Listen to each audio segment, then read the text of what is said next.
你以为泡面是垃圾食物之王吗？很多人提起垃圾食品，第一反应就是泡面、可乐和汉堡，毕竟它们高热量、少营养，背了多年黑锅。然而事实可能出乎意料，最近揭晓的一份全球最毒10大垃圾食物排行榜，颠覆了我们对垃圾食物的想象。泡面、汉堡这些常被点名的食品居然都没有上榜。真正的健康杀手反而是一些被我们日常忽视甚至天天吃的东西。什么是垃圾食物？一般来说，指的是那些热量极高、盐糖油超标，但营养价值极低，甚至含有有害添加物的食品。这些东西吃进肚子里，只会给身体带来负担，却几乎没有益处，因此才被形象地称为垃圾。现在，我们就一起来深入揭秘这10大毒王级的垃圾食物，看看是哪些无声杀手在日积月累地侵蚀着我们的健康。就拿身边的例子来说，一位28岁的年轻上班族常年试吃炸鸡、薯片含可乐，结果体检时血管年龄相当于50岁，差点因动脉阻塞酿成大祸。可见垃圾食品对健康的危害有多么隐蔽而惊人。最近还有一则骇人新闻，报道一名17岁女孩长期只喝碳酸饮料不喝水，结果血液因严重缺水变成粉红色，险些丢了性命。这些真实案例充分证明，我们每天吃的东西中藏着看不见的风险。第10名是蜜饯，也就是各种糖制的果脯、话梅、陈皮、糖冬瓜、话李，这些零食你一定不陌生，甚至不少人从小把它们当作解馋宝贝。长辈们还常说吃点酸梅开胃，生津止渴。但你可能不知道，甜甜的蜜饯其实是用大量糖和盐把水果长时间静置风干而成的。在这个过程中，水果原本的维生素和活性物质几乎被破坏殆尽，留下的只是皱巴巴的果肉纤维和满满的糖分。一块小小的话梅含糖高达 70% 以上，含盐也不少。别看它顶着水果的名头，实际上一口咬下去，吃进嘴里的主要是蔗糖和钠。经常吃蜜饯，血糖容易飙升，引发肥胖，龋齿的风险也大大增加。更严重的是，高糖饮食会加重胰脏负担，长此以往可能诱发胰岛素抵抗，增加罹患第2型糖尿病的概率。有些劣质蜜饯为了色香味诱人，还会添加人工色素和香精，甚至使用变质水果原料加工。比方说，有些不法商家用工业色素让蜜饯色泽鲜艳，重金属含量严重超标，吃多了可能损伤神经系统。早些年，美国市场上就曾检出过中国出口的话梅含铅量超标，儿童食用后出现中毒症状，让人谈梅色变。可以说，蜜饯虽然打着传统小吃的旗号，实则是高糖高盐的垃圾零食。它非但不能提供新鲜水果的营养，反而因为超高的糖盐含量，让你越吃越渴，越吃越想吃，形成恶性循环。当你沉迷于那一颗颗酸甜的话梅时，其实健康正在悄悄为他们买单。第9名是罐头食品，无论是水果罐头还是肉类罐头，许多人家中都备有一些。尤其在物资匮乏的年代，罐头可是贵重的好东西。不少中国人在小时候生病，父母探望时都会带上一罐甜滋滋的黄桃罐头，仿佛黄桃罐头就是治愈百病的良药。然而，这美好的错觉背后，隐藏的却是高糖高添加的真相。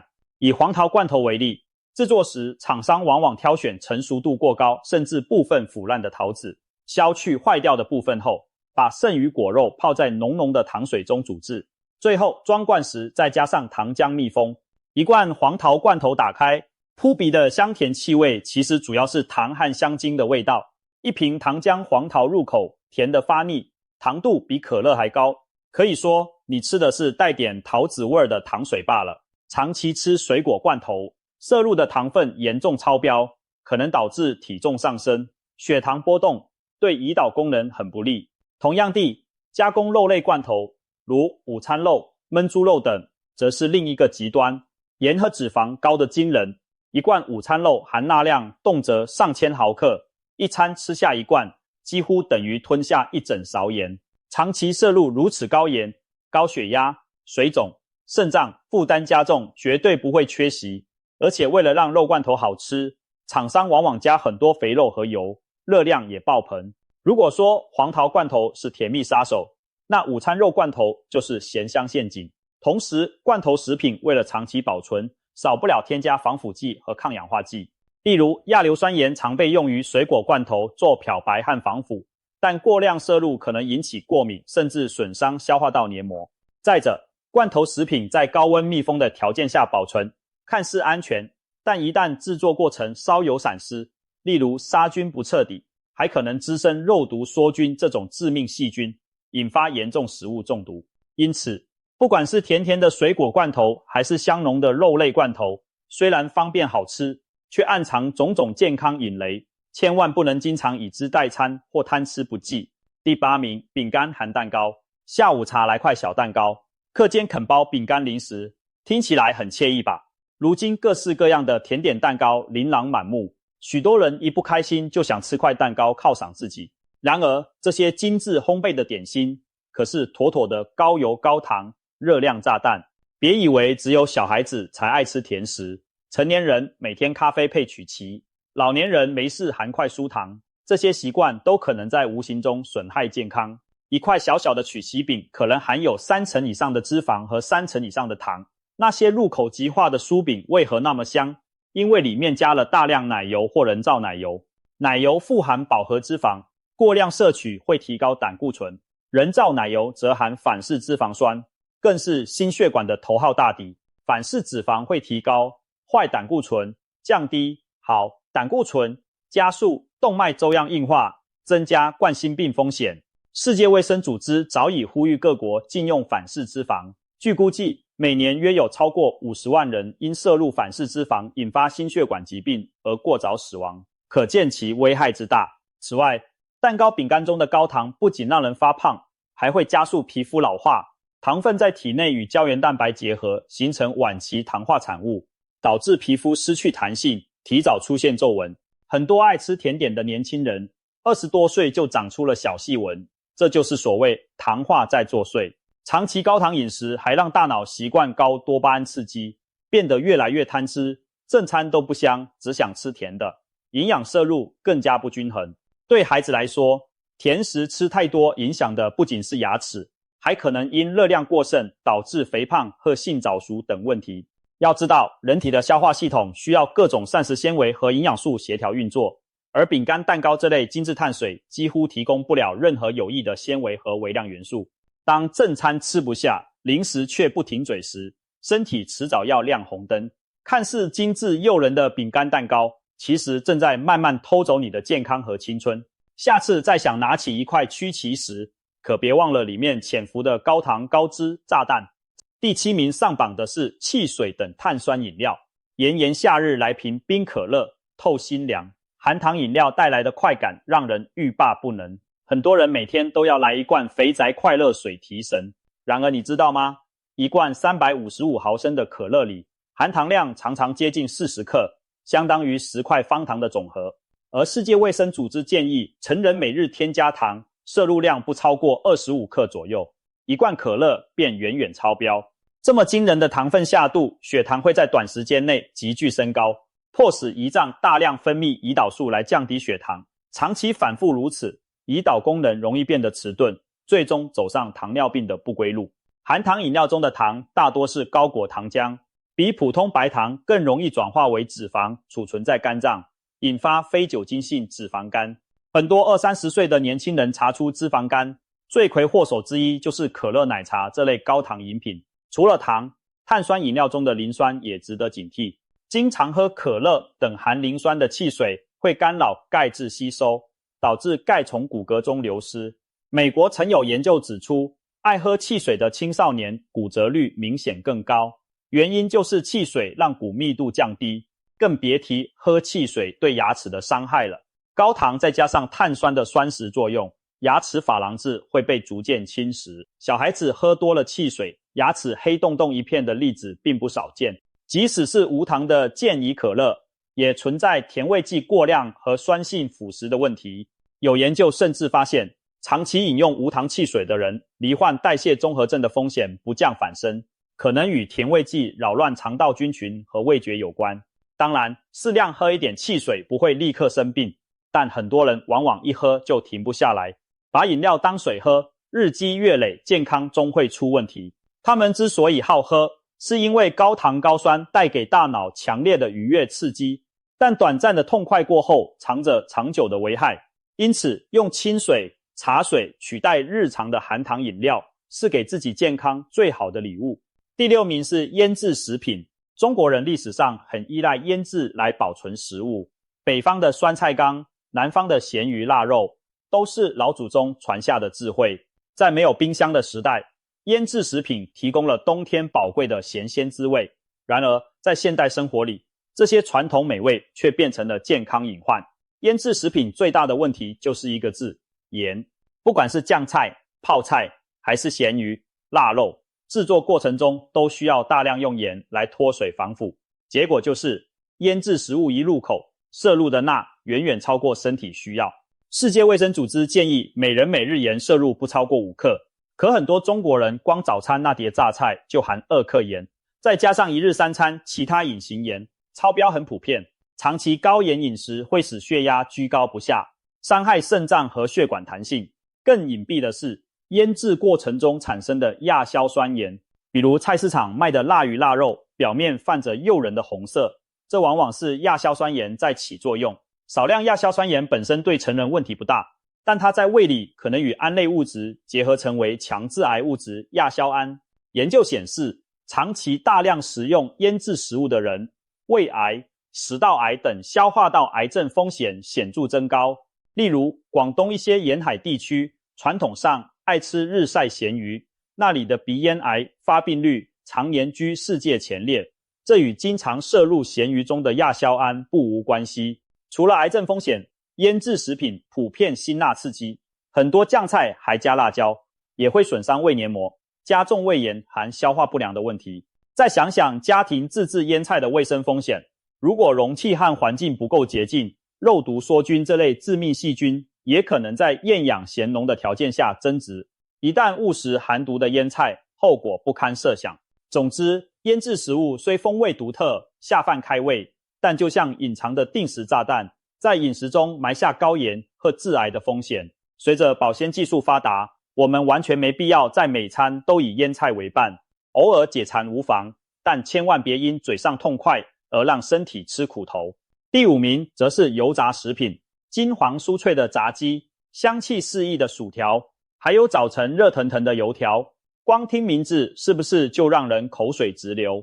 油炸食品的魅力就在于高温油炸赋予的迷人香气和酥脆口感，那是对人类味觉最强烈的诱惑之一。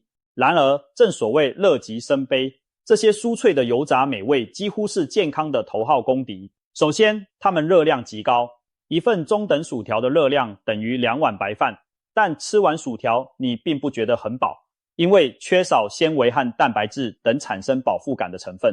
于是很多人吃完薯条还想吃别的，结果热量越摄越多，长期下来体重飙升，肥胖伴随而来。肥胖又进一步增加了糖尿病、高血压、高血脂等3高问题的风险。其次，油炸过程会产生对人体有害的物质，食用油在高温加热下发生氧化，生成过氧化物和反式脂肪酸，尤其路边摊为节省成本，常常一锅油用很多天，油色发黑发黏，已经变成毒油。用这种油炸出的食物含有大量氧化降解产物，摄入体内会加速动脉硬化。还有，高温油炸淀粉类食物时会生成丙烯酰胺这种可疑致癌物，这是在2002年被瑞典科学家发现的现象。马铃薯、面包等淀粉食物一旦炸到焦黄，丙烯酰胺含量大增。实验证明，长期大量摄入会增加动物罹癌率。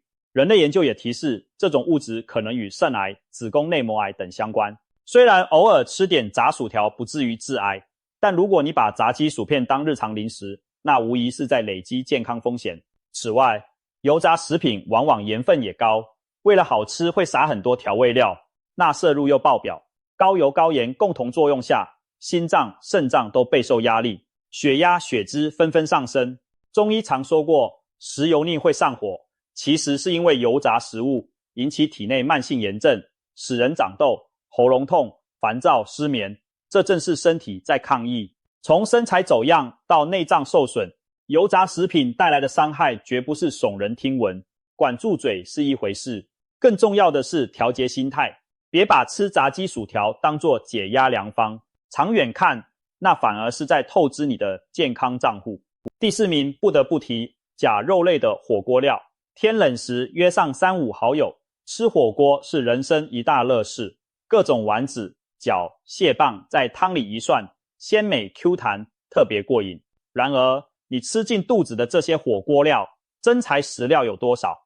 大多数平价火锅丸饺其实都是假肉制成，用大量淀粉、大豆蛋白混合少量搅碎的边角肉，然后加盐和各种增味剂调出肉香味，最后挤压成型冷冻。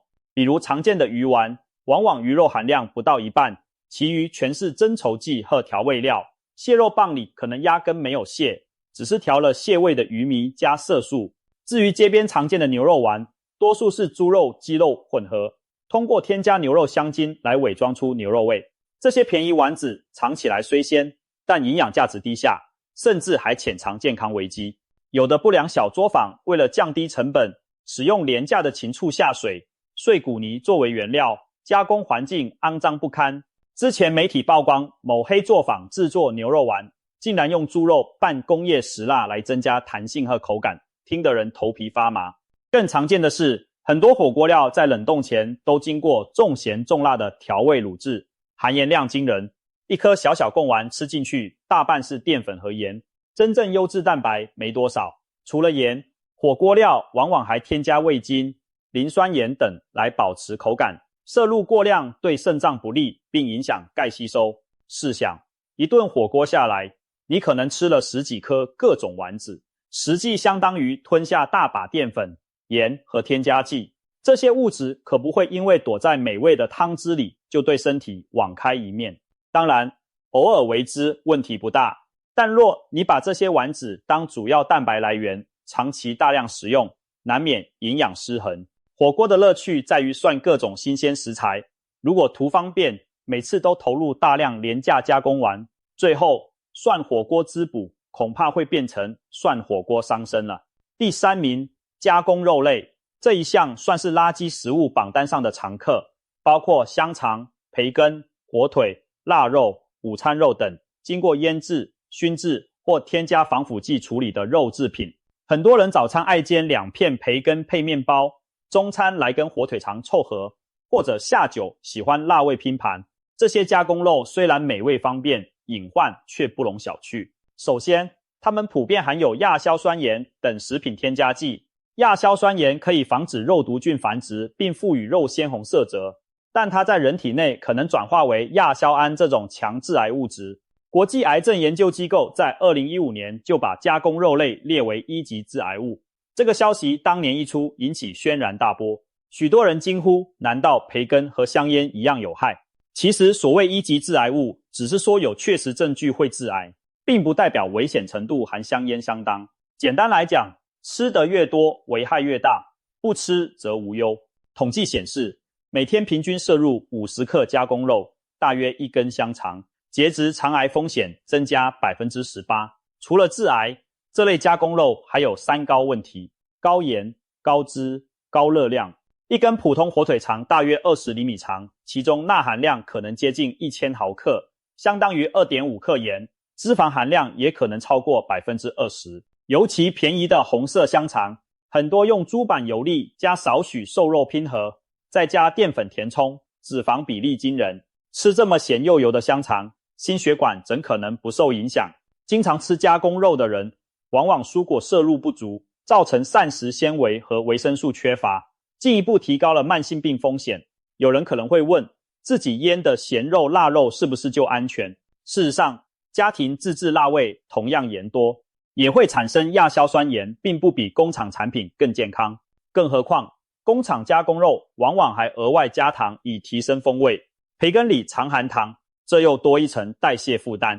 总之，香肠、火腿尽管美味方便，顶多算应急解馋的食品，千万不能天天当饭吃。想获取优质蛋白，还是应该选择新鲜鱼肉清淡，远离这些泡在盐水和防腐剂里的肉。第2名，含糖饮料，特别是奶茶。没错，就是这些年风靡年轻族群的珍珠奶茶。手摇饮料们许多年轻人一天不来杯奶茶就浑身难受，甚至戏称奶茶是续命水，可见其魅力。然而你可能不知道，一杯看似香醇的珍珠奶茶，其热量和糖分高得惊人。一杯500毫升的标准奶茶可能含有50克以上的糖，相当于吃下17、8颗方糖。而且奶茶里用的奶往往不是纯牛奶，而是植脂末。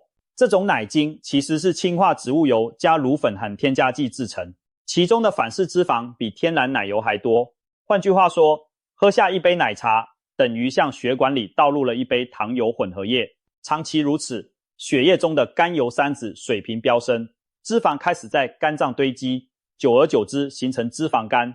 前阵子有新闻报道，一位20岁出头的女孩子酷爱奶茶，半年胖了20斤，检查发现肝脏严重脂肪变性，医生直言元凶就是她每天的奶茶习惯。除了糖和反式脂肪，奶茶中的珍珠粉圆也是淀粉炸弹。一杯奶茶半杯珍珠，嚼着过瘾，但其实都是难消化的木薯淀粉，热量不低且缺乏营养。有人调侃奶茶是年轻人的救命水，可要是真离了，他就浑身无力，那其实是身体对糖分和咖啡因产生了依赖。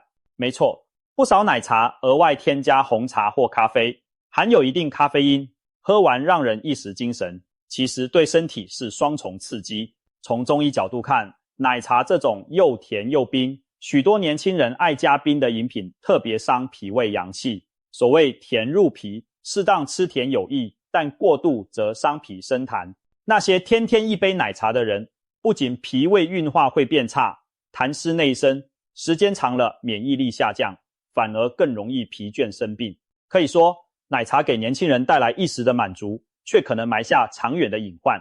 除了奶茶之外，市面上还有很多伪装健康的含糖饮品，例如打着维生素饮料旗号的功能饮料，实际糖含量一点不比可乐低。一些果汁饮料号称纯果汁，其实只含少量果汁浓缩液，加大量糖水勾兑而成，营养和鲜榨果汁完全无法相比。归根结底，喝饮料不如喝白水，千万别被商家的噱头洗脑了。终于来到第一名，当之无愧的垃圾食物之王——辣条。对许多90后、00后来说，辣条简直是童年回忆的一部分。下课路边的小卖部里，5毛钱一包的辣条曾让多少学生欲罢不能。这种麻辣鲜香的廉价零食，因为味道刺激、价格低廉，风靡了大江南北。然而，辣条可以说集所有垃圾食物的缺点于一身：高盐、高油、高辣、高添加剂，并且卫生隐患极多，堪称危害最全面的垃圾食品。首先，辣条含盐量极高，一小包辣条往往咸得舌头发麻，里面盐和味精的用量远超一般零食。短时间吃太多辣条，轻则口干舌燥、血压升高，重则引发水电解质紊乱。就有新闻报道，小学生一次吃了10包辣条，结果因高钠脱水被送医急救。其次，辣条的油脂含量也惊人，它在制作过程中要先油炸再卤制，整个就是在油锅里泡出来的零食。一包小小辣条可能有 20% 甚至 30% 的油脂，吃完满嘴油香，但同时也把大量热量和脂肪送进体内。再来，辣条的辣味来自大量辣椒面和辣椒精，对胃肠刺激非常剧烈。很多孩子吃辣条上瘾，不知不觉就吃多了，结果容易胃痛、反酸，甚至拉肚子。更不要忽视辣条的卫生问题，不少廉价辣条产自小作坊，生产条件肮脏不堪。有记者暗访发现，工人不戴手套搅拌麻辣酱汁，甚至脚踩在晾晒的辣条上，制作过程极其恶心。那些阴暗角落里出没的老鼠蟑螂更是难以杜绝。这样做出来的辣条细菌超标，掺杂泥垢，可想而知。最后也是最要命的一点，辣条中各种添加剂可能超乎想象。为了让辣条长时间保存且色味诱人，防腐剂、增色剂、增辣剂样样不少。一些黑心产品用了国家禁止的着色剂和防腐剂，吃多了甚至会损伤肝肾功能。可以说，辣条是把各种对人体无益的成分浓缩在一起，然后用一层麻辣鲜香的外衣包装起来的产物。难怪有营养专家直言，辣条是垃圾食品中的巅峰之作。它对健康的破坏不仅表现在1-2项指标上，而是全方位的。如果说偶尔吃点薯片，喝杯可乐，尚属适度，那么天天吃辣条无异于慢性自杀。在一些地区，学校已经明令禁止售卖辣条，就是因为其危害实在太突出。奉劝大家，辣条这种食品还是敬而远之为好。话说回来，你可能很好奇，泡面、汉堡这些大家公认的垃圾食品代表，为什么反而没能上榜呢？难道泡面、汉堡就无毒无害了吗？当然不是，只不过相比前面提到的毒王们，他们对健康的危害方式有所不同。我们不妨也简单分析一下。先说泡面，方便面常年被戴着垃圾食品的帽子，主要问题在于它油脂和钠含量高，营养单一。炸过的面饼含有不少油脂，调味包里的盐更是惊人。一包泡面通常含盐量超过5克，接近甚至超过1天建议摄入上限。长期天天吃泡面，容易导致盐分摄取过多，引发高血压和肾脏负担。而且由于缺乏蔬菜蛋白等营养，还可能造成营养不良、免疫力下降，所以泡面不健康是毋庸置疑的。然而从另一个角度看，泡面本质上是面粉制品，安全性其实不算太低，只要生产过程卫生合格，泡面不会带有特殊有害成分。它的防腐主要靠干燥和密封，不需要添加太多化学防腐剂。过去有人误传泡面里有蜡，难消化，美国的实验摄影证明这些都是谣言。泡面最大的缺点是垃圾热量太多，营养密度太低，但它不像加工肉那样直接跟癌症挂钩，也没有辣条那种肮脏加工和大量添加剂，因此它没进前10，可能是因为相比之下危害相对没那么剧烈。当然，这绝不是在给泡面证明正餐以泡面果腹依然极不健康，只是偶尔吃1-2次不至于让你中毒。再说汉堡，其实汉堡算是一种组合食品，好的汉堡里有面包、牛肉馅、生芝士、生菜、西红柿等，严格说营养还比一碗泡面更全面些，至少它有蛋白质，也有维生素纤维。只是多数快餐汉堡的营养比例很不均衡，肉饼肥瘦相间，加了加工起司，脂肪含量极高，而蔬菜只有薄薄一片，精白面包又缺乏纤维，因此经常吃汉堡，热量摄入爆棚，长胖是肯定的，更可能因此引发血脂异常。研究显示，每周吃超过2次以上炸鸡汉堡类快餐的人，心脏病风险比很少吃快餐的人要高出不少。汉堡的问题还在于搭配的配餐薯条加可乐，简直把垃圾食品一次性打包齐了。这样的组合餐偶尔解馋无妨，但若当成日常饮食，对健康的破坏不遑多让。不过相比辣条、汽水这些纯零食，汉堡好歹还能提供一定的蛋白质和能量。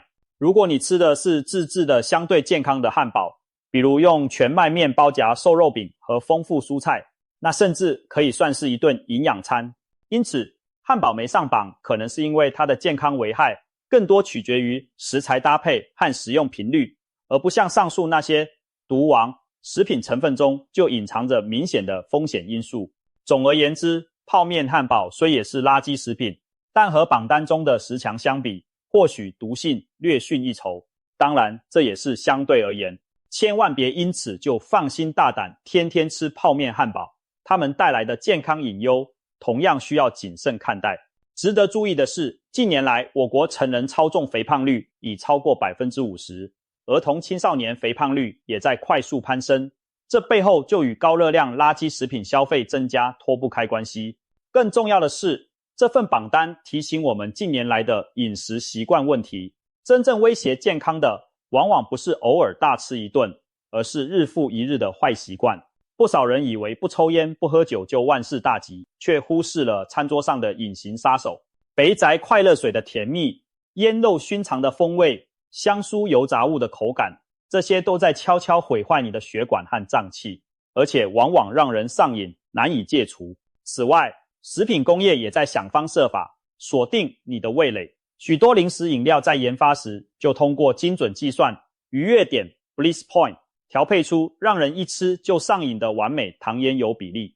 比如薯片，那迷人的酥脆口感和浓郁调料都是经过反复试验设计的，让你一片接一片，根本停不下来。再如市面上的奶茶、饼干频频推出新奇口味和包装，也是刺激消费者不断尝新的手段。可以说，我们的味蕾和大脑正被垃圾食品制造商驯化，变得越来越无法拒绝高糖高盐食物的诱惑。认清这一点，有助于我们提高警觉，不被华丽的广告和促销迷惑，真正掌控自己的饮食选择。最后，再谈谈如何远离垃圾食品的建议。知易行难，很多人明知道垃圾食品有害，却很难戒掉，这很正常。以下提供几个实用的小策略，别让自己饿过头。很多时候，我们大吃垃圾食物是因为太饿了才抓到什么吃什么。平时规律进餐，适当加点健康小零食，如水果或坚果，避免饿到血糖太低，就不容易一时冲动暴饮暴食汉堡、薯片。家里少囤零食，环境很重要。如果家里橱柜塞满饼干、薯片，冰箱摆满可乐蛋糕，那嘴馋时很难不拿出来吃。尽量不要大量购买垃圾零食放在家中，用更健康的食物填满厨房，比如备些酸奶、水果、全麦面包、鸡蛋等。饿了有健康选择，自然就少想垃圾食品。学会看食品标签，超市选购包装食品时，养成查看营养标示的习惯。如果发现某款零食每100克含糖50克，含盐1克以上，那基本可以判定是垃圾食品。配料表如果前几位全是糖、油、盐或者一长串添加剂，也要慎重购买，多比较不同产品，选择糖盐含量较低的版本，用替代法满足口腹之欲。完全不吃零食对很多人不现实，可以寻找健康的替代品。想吃甜，可以选择新鲜水果或低糖的黑巧克力来代替糖果蛋糕。想吃零食、坚果、酸奶都是比辣条薯片更好的选择。渴了就喝白开水或泡点花茶，而不是手不离奶茶杯。定义适度，完全不碰垃圾食物也没必要。关键在于频率和摄入量的控制。有专家建议可采用82法则， 80% 的时候尽量吃健康食品， 20% 的时候适当享受一下想吃的东西。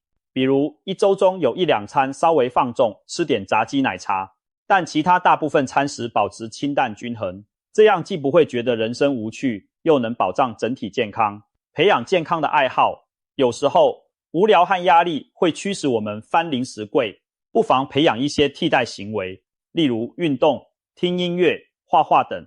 一旦投入其他有益身心的活动，就不会整天想着吃。运动本身还能提高多巴胺水平，减少对糖分的渴求，从源头上摆脱对垃圾食品的依赖。当然，任何改变都需要毅力和循序渐进。